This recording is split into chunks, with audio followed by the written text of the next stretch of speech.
Blog Talk Radio.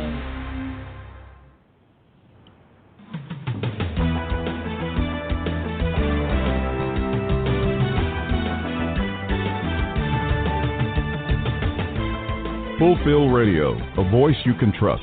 Broadcasting live presents Two Guys and a Bible with Don Preston and William Bell. Join us each week at 7 p.m. Eastern, 6 p.m. Central as we bring you exciting, sound, challenging, and comforting messages regarding the end times. Thank you for tuning in today. Don Preston is the founder. Don is a prolific author, having written and published 19 books, a host of audio and DVD studies, and is a debater and defender of the full preterist view. His websites are BibleProphecy.com, Eschatology.org, and DonKPreston.com.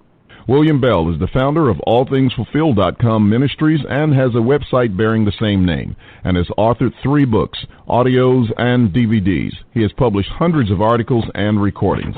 And now, ladies and gentlemen, welcome to Two Guys and a Bible broadcast with Don Preston and William Bell.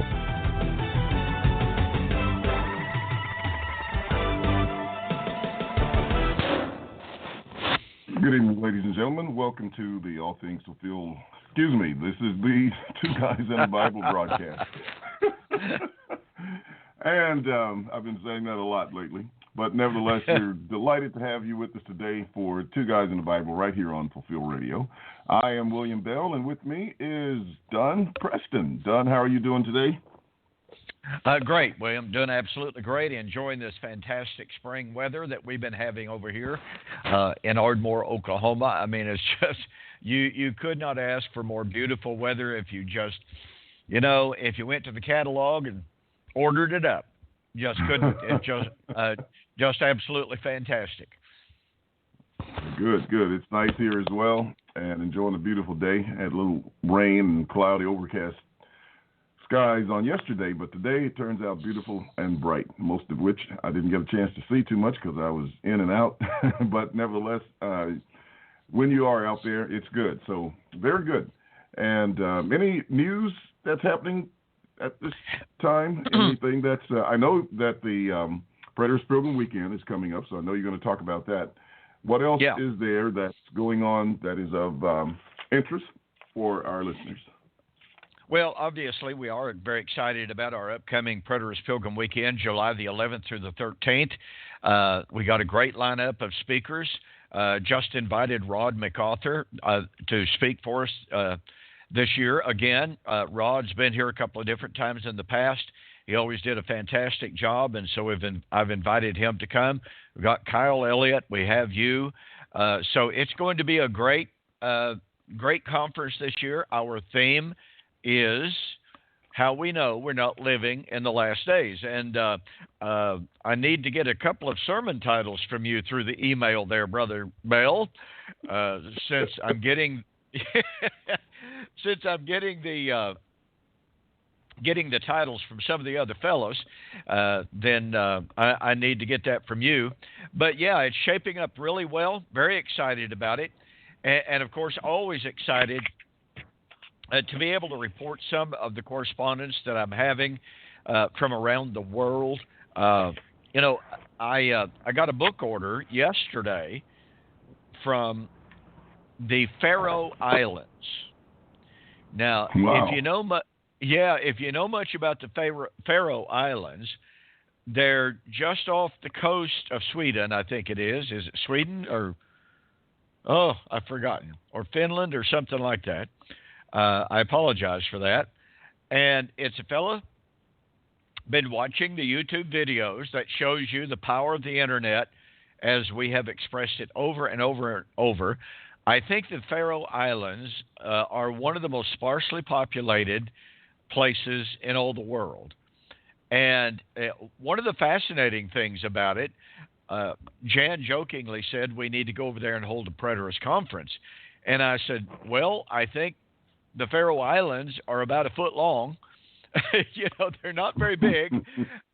I said, they do have an absolutely incredible tradition there that goes back literally hundreds of years. And it's the gathering of the eggs. Pardon me. The gathering of the eggs. Now, hundreds of years ago, there wasn't a whole lot of food on the island. Now, thanks to boat travel, air travel, etc., they have plenty of food, but they've maintained this tradition. And this tradition is, the birds migrate to that island.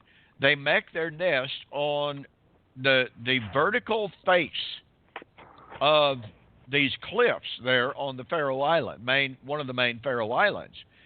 And in order to get the eggs, they will tie ropes around an individual, and they will drop him off the edge of this bluff. And I'm talking, it's 300 or 400 or 500 feet right straight down to the rocks and to the ocean. And this individual gathers up a little basket full of eggs, and they hoist him back up, and they celebrate the gathering of the eggs. And I thought, you know what? I really, really, really like eggs, but I would much prefer to run to the local 7-Eleven to get a dozen of them. I just don't think I want to participate, and I'm all for history. I'm all for that kind of tradition. I find that kind of thing, just absolutely fascinating as to where those traditions came from. And it's obvious to know where that tradition came from. If they didn't have access to those eggs, they went hungry. So it's a really, really, really big deal down through the centuries. And they admitted on this program that I was watching recently about this tradition, they have no need to do this. There's no longer hunger on the island. There's no longer any true, legitimate need. But the tradition is so well established that they continue. Who me? I got a sudden yawn attack. They continue to do that. And that shows you the power of tradition. It really honestly does. So anyway, but this was the second book order that we received from this one individual from the Faroe Islands. He's very complimentary of the YouTube videos and very complimentary of the materials that he has been ordering. And so it's just exciting to know that you're reaching someplace as isolated, as secluded, and as sparsely populated as the Faroe Islands. Now, let's face it, they don't have a whole lot to do on the Faroe Islands. They really don't. They don't have recreational centers that we can go to here in America. They don't have drive-in movies even.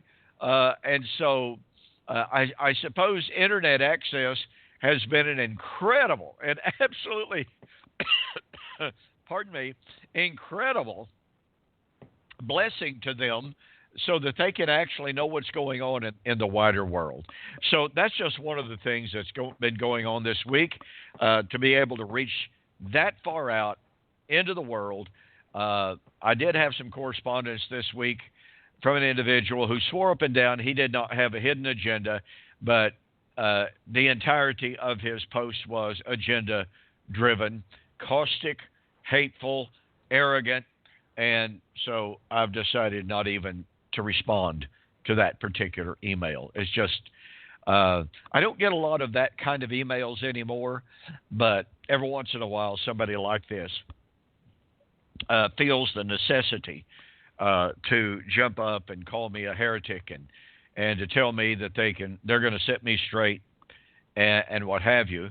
And then in their actual email, you discover they don't really understand even the basics of hermeneutic, and they certainly don't understand logic. So sometimes it's just best to let people vent a little bit and continue with what I'm doing. So what's going on in your world? Well, a lot of work, to say the least.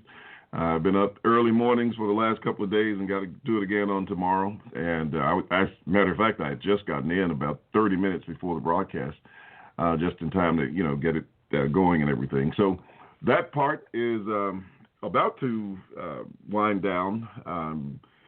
I got a major part of it completed today, and I was really, really excited about that. But as far as the ministry is concerned, I'm like you. I continue to get these messages on a daily basis from people who are listening and, some of them are coming back saying they've watched videos, a couple of times just to make sure they got it, and so they appreciate that. But I also, I'm doing this class on Monday nights with the Hebrew Israelites. So we had a kind of interesting title on last night, and we had about 450 people on wow. the Facebook call last night, and I talked for at least 2 hours, 2.5 hours, and some of the people stayed on pretty much the entire time. So I know Hogan told me he listened for a while, and he went to bed after about an hour and a half. But and I saw people on. Some of them were a few of my friends and associates that I'd seen on that I'd never seen on anything before, and so they were on and hung out, and so that seems to be doing quite well. And we're still focusing in that area. But we're working in other areas as well, and as I have the time, which I've had very little of it, recently. But that's kind of what's going on, and we just continue to plug away. But more and more people are learning as a result of our being on these live calls on Facebook. Personally, it doesn't matter to me where it is as long as people are hearing. I'm just comfortable, more comfortable, I guess, and set in my ways with YouTube. But you tend to get that immediate gratification and feedback, so to speak, from Facebook because, there are people live chatting in real time. Some of them are carrying on debates with each other, with one another, and at the same time interacting with me. And it's just a great thing. So we appreciate, everybody who listens and participates in that particular area, and they continue to share the information, so it just continues to grow.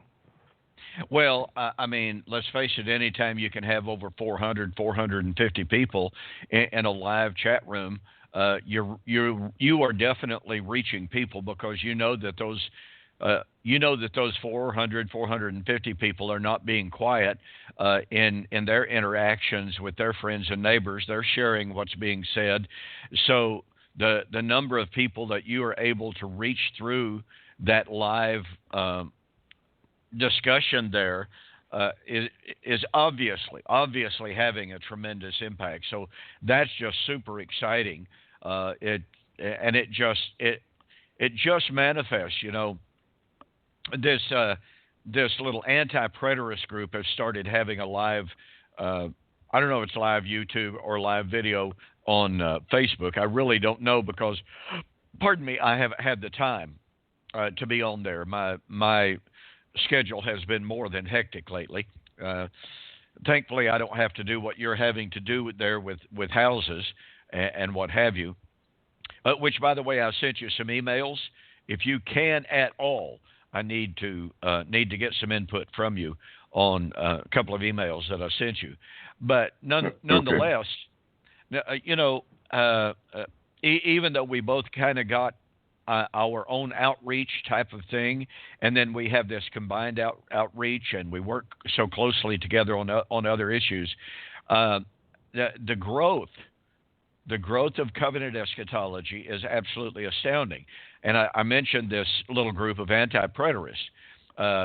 What little I've seen of it is they virtually have nobody there. I was just thinking about that. I said, what an approach. I mean, is this their evangelistic approach to just be anti-preterists? I mean, they're just against something. They're not anything. Right, yeah. I'm saying, wow, what an approach. But anyway, go ahead. Yeah, and these guys that are over there on this one Facebook page, they are absolutely caustic. They're hateful. They very often use vile, unchristian language. And I noticed one of the little messages that came across my messenger on my cell phone last night or the night before, perhaps. I'm not sure. Like I said, I've been so busy I haven't even had time, and quite frankly, I haven't had the time or had the interest to be a part of their group. But I did notice that one of the individuals said, guys, we might ought to be a little more civil. And I'm going, you reckon? What a novel idea to try to carry on a civil conversation. I don't know if they had any. I don't know if they had any preterists on there or not. Again, I just simply don't know. But the very idea that they had to raise the idea as a suggestion now that we might ought to have a civil conversation. It's like, yeah, that's not too bad of an idea. You might ought to practice that. Yeah, that'd be good. Oh, it's just, and again, you know those individuals, and I do know that I was invited to join that chat a couple of days ago, I guess when they very first started it. When I saw who was going to be on there, I thought, no, I'm not going to jump into a cesspool of vile language and hateful attitudes when I would most certainly not be given the opportunity to have equal time. There would be constant interruptions. There would be constant insults. So that's not a forum for discussion. That's nothing but a forum to insult, to castigate, to criticize, and to condemn. So there's no benefit to joining that kind of a discussion group. But anyway, I was just struck by the fact that you said you had over 450, and I don't know how many were on there. But I only saw in an extremely quick scan on my cell phone, I only saw like 4 names. So unless they had a whole lot more people there than the names that popped up, wow. That's not very impressive.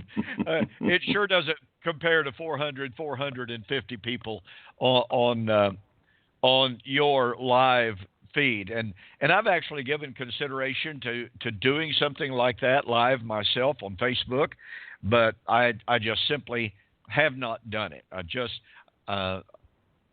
haven't done it. So maybe one of these days I can get around to doing that. Well, good. You know, it's interesting also in listening to some of the comments. I sort of put a rather interesting title out yesterday, and, there's a little bit of clickbait, but it was still an accurate title. People just needed to understand, which I explained once they got on the call, what it was all about. But some of the people who saw that title, they said, wait a minute, doesn't this guy believe that everything has been fulfilled? So I was really impressed with that there are people out there that we don't even know who have heard this message. It's getting out there. And and that's really good. They know who we are. They know what we stand for. And one guy even got on and said, look, I went and checked out what your beliefs are. This doesn't sound right. Say, what are you doing, dude? Yeah. But it was interesting to see, and I'm really, really grateful. And I know some were, like sharing like crazy last night through the process. And I know the numbers have increased, today. I think it's well over 500 for the number that have listened between, last night and today. So that's very good. And it shows that Facebook is a viable medium. As a matter of fact, there was a gentleman on, I've been talking to him about arranging a debate, and he's he had asked me if I had a partner who might be interested. I wonder who would that be. I don't know. At any rate, yeah, they were on with a Zoom deal. I think they had 4 on that night, and so they were discussing, I think, some things that pertain to, I don't know whether it was some salvific issues or whatever, but the conversation just kind of naturally moved toward eschatology. So they said, well, we're getting into eschatology now. And of course, when they said that, I decided to contact the guy and say, hey, you definitely are in eschatology right now. So why not let's have a forum on eschatology and study. And then after we talked, he came back and said, well, why not a debate? I said, well, sure, let's do it. And then he said, well, let's see if we can get another person. He said, do you have anybody else? I guess they wanted to, team up, and I said, sure. But he was on that call last night for sure. He was definitely on. Well, he may decide he doesn't want to debate. It wouldn't be the first time we've seen something like that. Absolutely. But we'll wait and see what happens. Well, we need to move into our discussion for this evening. We're still discussing the Messianic Temple. And there's so many passages in the Old Testament that have to do, some are explicit, some are implicit. And the passage that we want to take a look at tonight is Isaiah chapter 28. Now, it's very important to understand that Isaiah chapter 28 is part of what is known as the little apocalypse. Now, let me explain what I mean by that. Scholars use the term the little apocalypse to speak of Isaiah chapters 24 through 29. Some limit it to Isaiah 24 through 27. Others include chapter 28. I'm personally inclined to believe that it's Isaiah 24 through 29. I just don't see a reason to exclude chapter 28 and 29, especially given the fact that the New Testament writers repeatedly cite from chapter 28 and 29 in their predictions of what was happening in the first century, in the last days, as indications that the time of fulfillment had arrived, and to declare impending judgment on that generation of the Jews. So when we consider those realities, that Isaiah 28 and 29 are part of the little apocalypse, then it becomes incredibly powerful to read the references to Zion. And folks, for those who have never had the opportunity, William, how long did we spend in our study of the topic of Zion? A year and a half, maybe 2 years? Yeah, it was quite a while. And some very good studies. Yes. Oh, it was fantastic studies, very enriching. And I would encourage you folks to go back into the archives of Two Guys in the Bible here on Fulfilled Radio and just start listening to those archives on the topic of the study of Zion. Because you see, I think we're safe in saying there's not a single word that carries with it more eschatological as well as soteriological implications, connections. I don't even know what other word to use, but this word, Zion, is absolutely eschatological to the core, to the foundation. Zion would be the capital of the kingdom, to use that terminology. Isaiah chapters 2 through 4. Well, Isaiah chapters 2, in Isaiah 2 through 4, it's the establishment of the Messianic Temple, and it is there to which the nations of the world would travel to be taught of God, to be taught the new covenant. Now, unfortunately, our dispensational friends believe that's a literal geographical gathering to the literal physical city of Jerusalem and Zion, and they posit that in the future. Well, as we will proceed in this study, that simply is not tenable. That is not biblical. That will not stand up to any kind of close examination. But nonetheless, Zion is the capital of the Messianic kingdom. It's the locus of the Messianic temple. Zion is the locus of salvation. Isaiah 46, verse 13. I will put salvation in Zion and my redemption in Jerusalem. Zion is the locus of resurrection. Isaiah chapter 25, verses 6 through 8. On this mountain, which he has just named as Zion, Isaiah 24, 20 and 21. So, on this mountain, the Lord will make a feast, a great feast, a feast of fat things, of wine on the lees. He will make a feast for all nations, and he will remove the curse that is passed on all nations, and the Lord shall destroy death. So here we have on Zion the great messianic banquet, and we have resurrection, and we have, once again, salvation. Everything that there is about salvation, kingdom, resurrection, eschatology is focused on Zion. Now, why is that critical? Well, because in Isaiah 25, we have the prediction of the resurrection and the Messianic banquet in Zion. Then, in Isaiah 27, ought to include chapter 26, but for time's sake, I'll skip over that real quickly.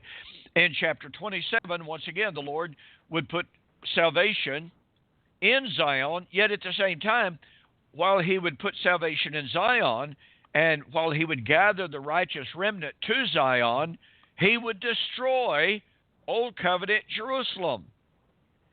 He would make the altar of the temple, turn it into chalkstone.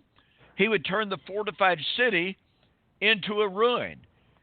And the people whom he had created, he would no longer have mercy on her. And so here is a very clear, undeniable prophecy.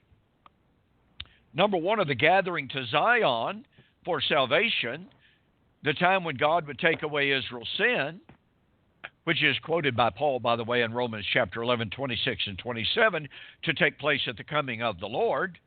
Okay? So here we have the time of salvation, but we also have it emphatically posited as the time when Jerusalem and the temple would be utterly destroyed. This is, this two-edged sword is something that far too many people completely overlook, or they deny it, and yet it's right there in the text. So this leads us into chapter 28. Now, we've mentioned the fact that Isaiah 27 through 29 not only has its messianic application, but it has an immediate application as well, and that is to the time of the invasion of Israel by the Assyrians. And that's where we can pick up on Isaiah chapter 28, in which the Lord just criticizes and condemns the leaders of Samaria and Israel for their drunkenness and for their debauchery.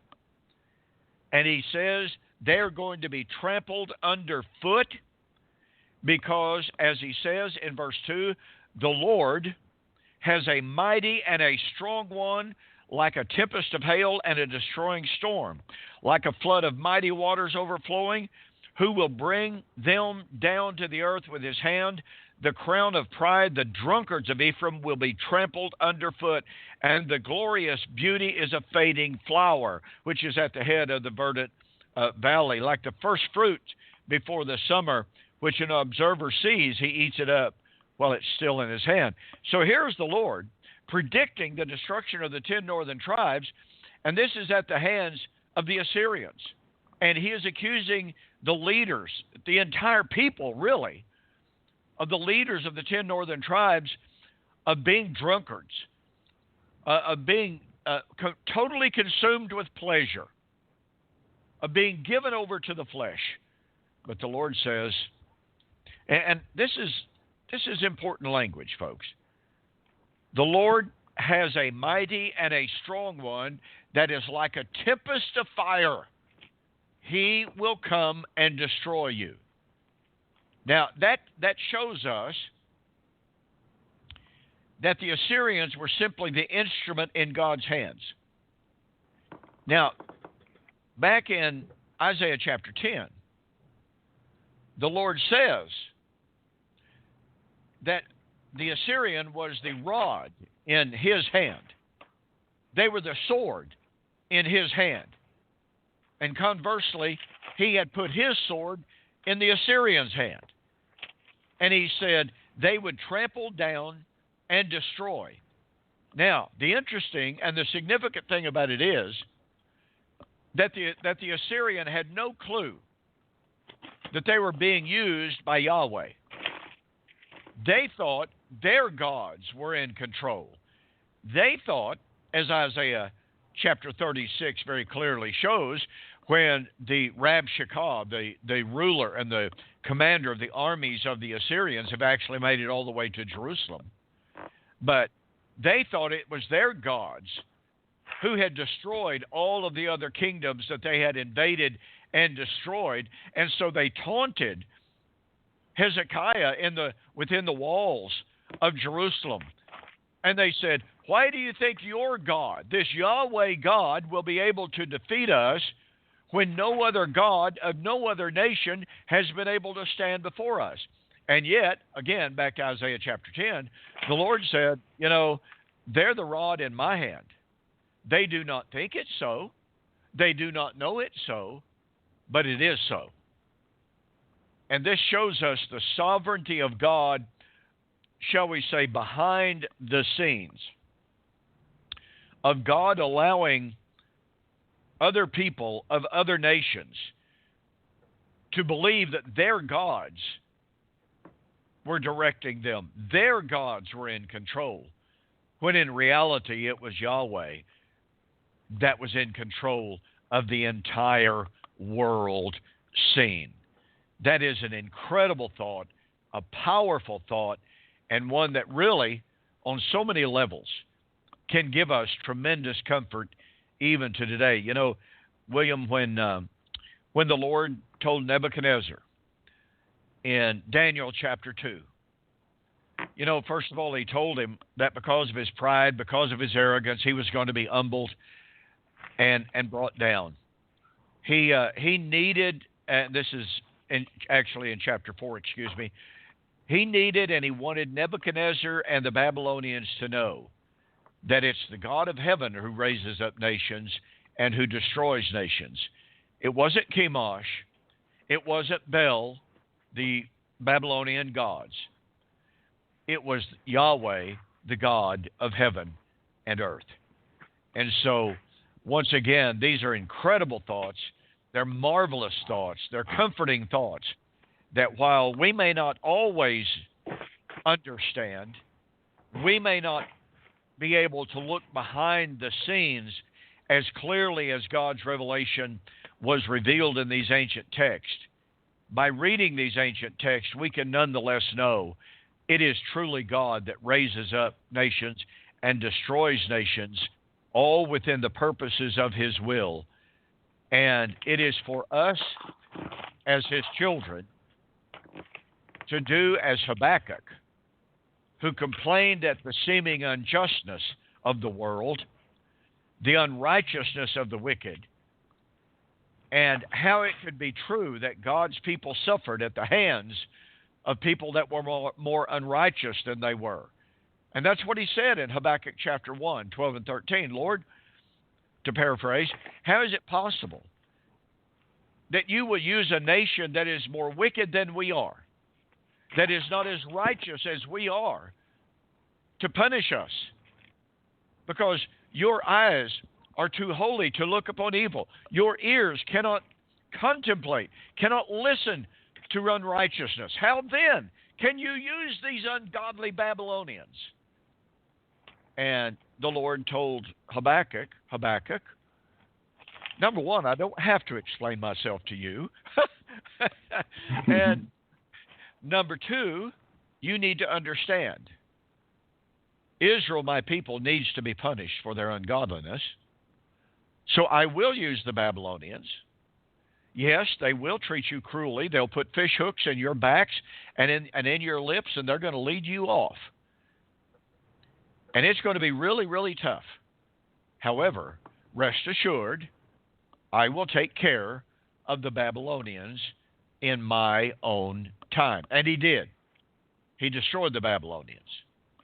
First of all, at the hands of the Assyrians, and then at the hands of the Medes and the Persians, according to Isaiah 13. So, all of this is kind of a lead-in. We have both a historical context of Isaiah chapter 28 of the impending Assyrian captivity of the 10 northern tribes, but then embedded within this great prophecy, as we will see here in a little bit, we will find a great prophecy that extends beyond the days of Hezekiah and the days of the Assyrian invasion, even of the 10 northern tribes. But there are some really fascinating passages here that before we get directly to the Messianic Temple prediction, I think that we ought to take a look at. Notice that Yahweh said that the Assyrian was going to come into the land They were his mighty one. They were his strong one. They were like a tempest of hail and a destroying storm under his control. And he tells Israel that in the time in which they are destroyed, you know, William, we've talked a lot about this, about how there's always a silver lining to the dark cloud. Sometimes there's a dark cloud or a dark lining to a silver cloud. Well, here's a dark cloud because here's the Assyrian, God's mighty destroying army. But notice what he says in verse 5. In that day, in what day? In which the 10 northern tribes will be trampled underfoot, in which the glorious beauty of the 10 northern tribes would fade away and be destroyed. The Lord says, in that day the Lord of hosts will be for a crown of glory and a diadem of beauty to the remnant of his people, for a spirit of justice to him who sits in judgment, and for strength to those who turn back to battle at the gate. You know, William, we've got here this magnificent, this fantastic doctrine of the remnant. You want to offer us a few thoughts on how significant that is for our study, not only of this history, but of the eschatology of the New Testament? Well, certainly. I think it's important to emphasize because, especially when we are talking about the the judgment that God would bring upon his people, a lot of times we have been unjustly criticized that we are focused on the judgment against Jerusalem and the, as they would often put it, the scattering of the people of Israel. And that they are, and that's one of the reasons why they say there has to be something future, because God is going to regather them. But as I was pointing out last night, even from Zechariah, as you are mentioning, that this remnant is very, very important in just about every Old Testament prophetic book that speaks of the destruction of Israel, like this one is doing here in Isaiah 28. There is also the mention of the remnant who would be saved at the same time. So there is both this coming destruction that's going to wipe away, those who are in rebellion against the Messiah, but at the same time, the remnant is going to be delivered. And I often, will take a springboard from Deuteronomy 28, where you have the blessings and the curses. And a lot of times those who talk about it, they start at verse 15 and then go through the end of the chapter as though that's where the chapter begins. But the first 14 verses of Deuteronomy are all about the blessings that would be poured out. And if you look at any of the captivities, any of the judgments that God brought on his people from a historical point of view, even up to the time of the New Testament, there was always a remnant that was delivered. All the way back to the beginning with Noah, there was a remnant. It was 8 souls, but hey, that's the remnant.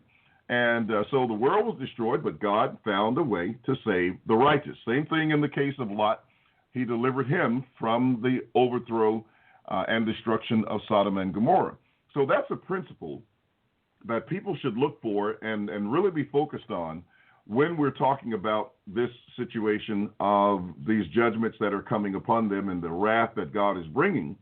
But during that same period of time, he's showing his love and his mercy and extending his hand to reach out to those who reach out to him to bring them through these trials. I'm reminded of Zechariah, I believe it's chapter 13, where he talks about 2/3 of the people would die, but 1/3 he was going to bring through the fire. He was going to test them, he was going to refine them, and he was going to bring them through and call them his people, and he would be their God. That's the story of the New Testament. That remnant is always there. It's very, very significant. And anyone who listens to us should always recognize, just like it was in the scriptures in the Old and the New Testament, it's always in our understanding of what God does when he brings judgment. Oh, absolutely. And to pick up on that just a little bit, I have had countless discussions with people about Romans chapter 11, 25 to 7, where it says, and so all Israel. Well, all means all. All means all. Well, certainly all can mean all, but all can also be very, very limited.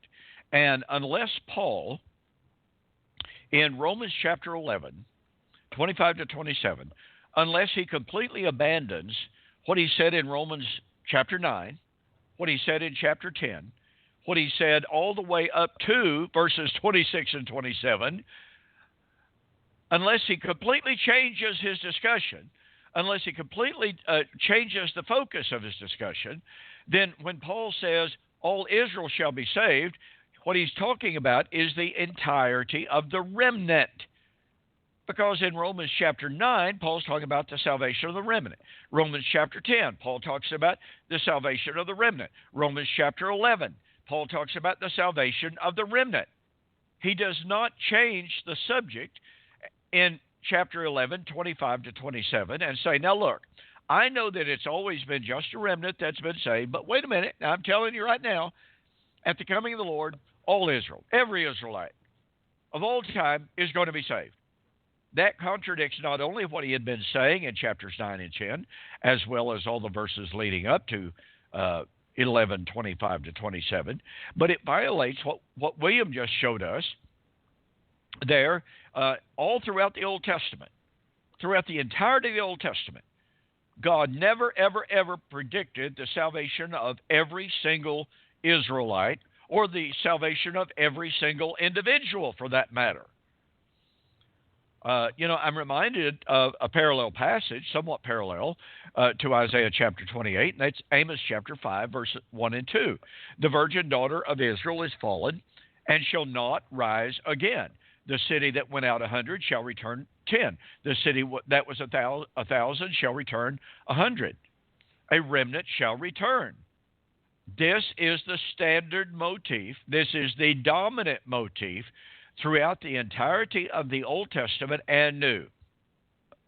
God never predicted to save the entirety of the entire full number of all Israelites who had ever lived, or even every Israelite that would be alive at the coming of the Lord. He just did not do it unless, to reiterate, unless Paul was changing the entire course of his discussion in Romans chapters 9 through 11. And so that helps us to understand what the all is in Romans 11. It is a qualified all. It is all of the remnant. Because, for instance, back in chapter 9, 28, after discussing the salvation of the remnant, Paul says, a short work will the Lord make upon the earth. And he's talking about bringing the salvation of the remnant to its consummation. And the Lord said it would not be protracted, it would not be delayed. Pardon me. And by the way, the words that he uses there, the Greek words that he uses here, do not allow for protraction. The Lord said, a short work will the Lord make on the earth. He shall cut it short in righteousness. And so this is, without a doubt, the salvation of the remnant, that is. This is, without a doubt, something that was not to take place throughout the entirety of 2,000 years of the Christian age. It is the bringing of Israel's salvation history to its climax, to harvest, let me put it like this, to harvest the old covenant kingdom, bringing it to its climax, so that the new covenant kingdom, the unending kingdom, the never to be destroyed kingdom of Messiah, could be fully established. Would bring the old covenant kingdom to its end, bring in the full harvest of the remnant of that old covenant kingdom, and establish the everlasting, unending kingdom that has no, quote, end of the age harvest. For the simple reason, there is no end of this age. And so, pardon me, it was important for us to take this little sidebar here to take a look at this concept that here is God promising the destruction of the 10 northern tribes. He said, I've got my mighty one, I've got my strong one. He's like a hailstorm and a powerful destroying wind under my control, and he's going to destroy it. But in that day, the Lord will be seen to be glorious. He will be a crown of glory, a diadem of beauty to the remnant of Israel. Folks, there's your silver lining to this dark cloud. Now, before we get to our messianic passage, there are a couple of verses here that need our attention. There's something going on here that is so commonly overlooked. And I know that William has been doing some really, really good research on this. He shared some of it with me not long ago. I'm going to skip down to the verse. I'm going to skip over verse 11 and 12. Okay? But I want to get to verse 13 because this verse is so taken out of context. The Lord says, the word of the Lord was to them, that is, Israel, the rebellious tribes, precept upon precept, precept upon precept, line upon line, line upon line, here a little, there a little, that they may go and fall backward and be broken and snared and caught. William, I know that in your discussions with the black Israelites, they take a position on this, that, well, this has to do with continuing revelation. Therefore, continuing revelation in our day says that the black Israelite movement, for instance, is of God and what have you. And, by the way, they're not the only ones to appeal to this verse as continuing revelation, latter-day revelation that says, well, yes, God reveals such and such in the Scriptures, but now he has added line upon line, precept upon precept, and he has revealed this additional revelation to me. Pardon me. But is that even close to what this verse is saying? No, it's not. It's rather interesting to talk about this verse because it is brought up almost, just every single time they speak and used as a hermeneutic for the most part, which means that they can just pull any verse that they want. And if you say something and you give them the scripture for it, if they don't agree with it, then they will come back with a verse, whether it applies to the context or not. But their justification for the use of that text is line upon line, precept upon precept. And so they use it. It's almost like some sort of magical saying that they use that's going to just take all the error away from and refute all the false arguments that are out there. But it's used in that particular way. So we were studying it one night, and the question came up, what is this? And I've never really delved into the verse to find out exactly what it was saying. And so we pulled it up and looked up the word, and it said a commandment. And I thought, I need to look into this a little bit more. And so I did. And I did a study on it, and I presented that live on Facebook.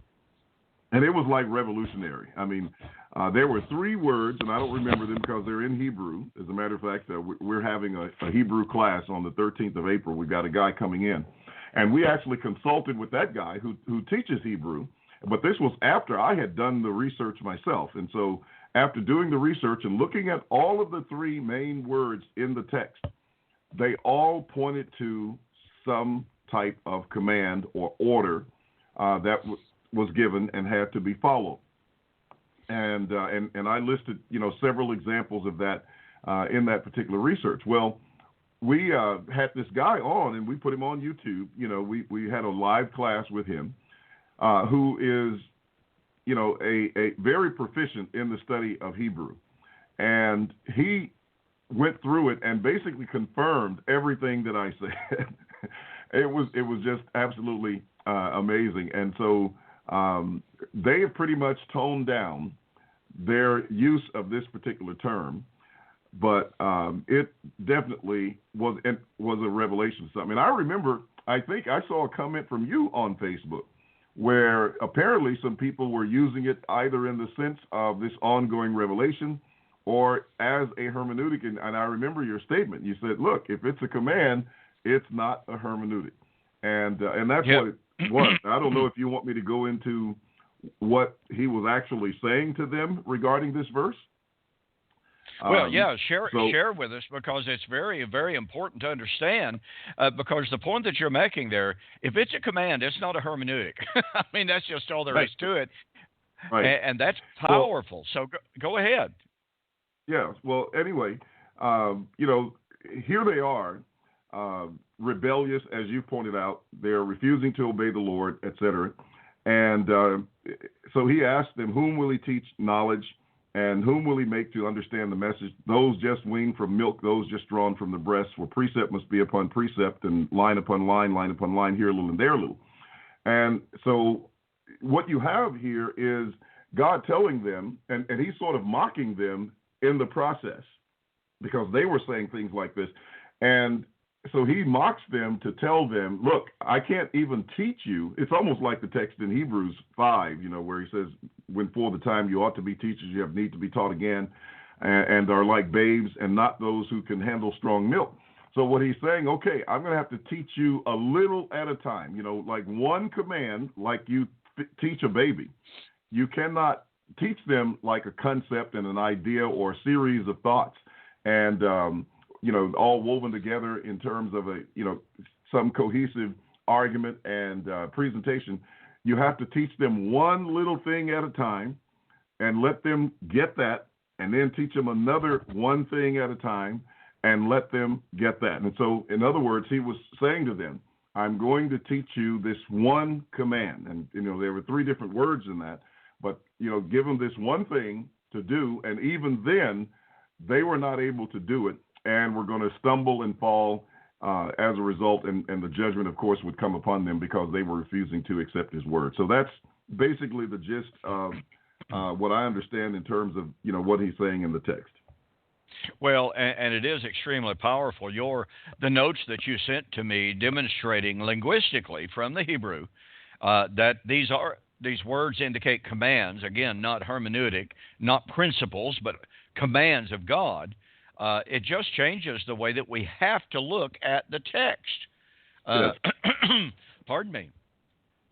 And so when people do try to go here and they try to claim this as a source for their authority to add to the Word of God because God's giving them additional revelation, sorry, that just absolutely does not work.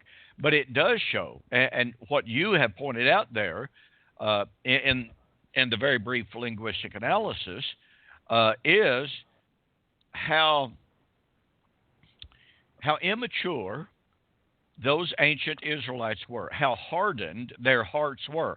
It may not be so much immaturity, spiritual immaturity, as it was carnality. That because of their carnality, Jesus said once in John chapter 8, why is it that you do not understand the words which I speak to you? And the reason that he said they did not understand was because they were from below, he was from above. Their hearts were set on earthly, material, physical realities, and he was speaking to them about spiritual things. And, Paul said, the things of God are foolishness to the natural man. The natural man cannot receive the things of God because they are foolishness to him. 1 Corinthians chapter 2, 6 and following. And that's the way it is. When you have somebody, and the context here shows us that that's exactly their mindset. when you have people that are so given over to their lifestyle that their drunkenness, that their whole world is given over to the booze, so to speak, and to everything associated with that life of drunkenness, trying to talk to them about spiritual things, about things of God, and about holiness and righteousness and purity, it's like the old saying, it's like water off the proverbial duck's back. Number one, they don't want to hear it. I was trying to talk to somebody here in Ardmore just not long ago, and they just told me, they said, look, I'm not interested. And I said, so you're not a believer of any kind? They said, I said, you're not interested in any kind of spirituality? They said, no, I have no interest in it. I don't feel any need for it. And it's like, well, okay. Some people harden their hearts, that they are so focused on the physical and satisfying their lives, their personal, physical, fleshly desires, and their selfishness, they have no intentions, desire, or will to listen to spiritual things. And again, as you pointed out so well a moment ago, that's what's going on in Isaiah. I mean, when you got people who live for the weekend, I mean, how many times do we see on TV commercials, one beer commercial after another? Can't wait for the weekend, living for the weekend. And that's what their whole life is about. You live for the weekend. Right. Go ahead. Oh, well, I was just going to say, you brought up that idea of carnal, and it made me think of 1 Corinthians 3, when Paul even said, I could not speak to you as unto spiritual, but as unto carnal, even as babes in Christ. So here's another example of where he's saying, I got to spoon feed you. I've got to give you a little bit at a time because you can't digest the mature things of God, because your life is carnal. You're filled with envy and strife and division, etc., and acting as mere men, as opposed to those who are of God, those who are spiritual, those who are mature. So, and that is exactly what's going on in this particular chapter. I mean, man, when you think of the priest, and he's talking about all the tables are full of vomit and filth, etc. No place is clean. They're erring through intoxicating drink, etc. I mean, that is just total disregard for the holy things of God. Yeah, and I couldn't help but think, and of course it takes place at a later period of time, but in Ezekiel chapter 8, we are told of how the priest would stand at the door of the temple and look away from the temple to the east as they engaged in the worship of Tammuz and the Asherah. And part of what that involved, folks, and think about this. I want you to think about this. How debauched, how debased is this? Because the gods and goddesses of Tammuz and Asherah involved, in addition to sexual immorality, involved the worshiping of mice. Now, I don't personally know how you'd ever get women to worship a mouse. I can assure you, about the first time you turned a mouse loose in the temple of Tammuz, my wife would have been running for the hills. Not happening.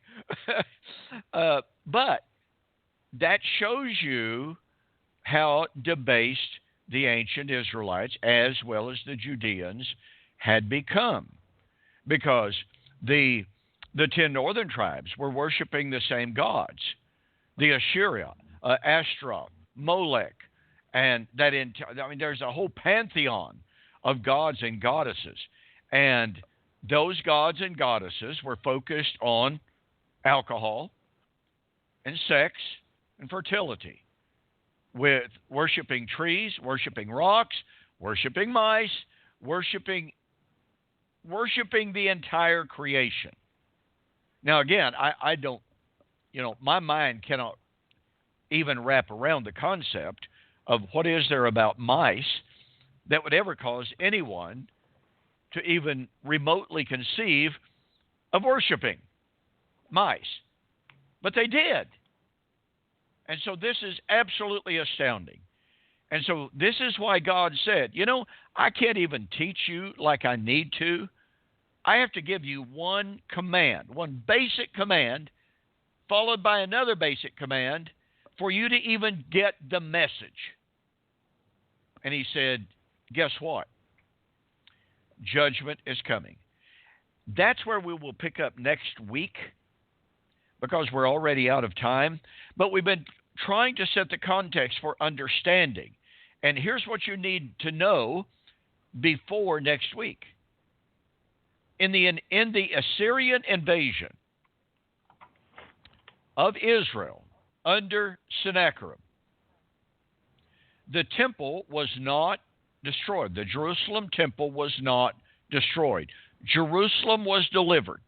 Therefore, the prophecy that we will examine next week, the prophecy of a foundation stone for a temple, looks beyond the Assyrian captivity and looks to the Messianic temple.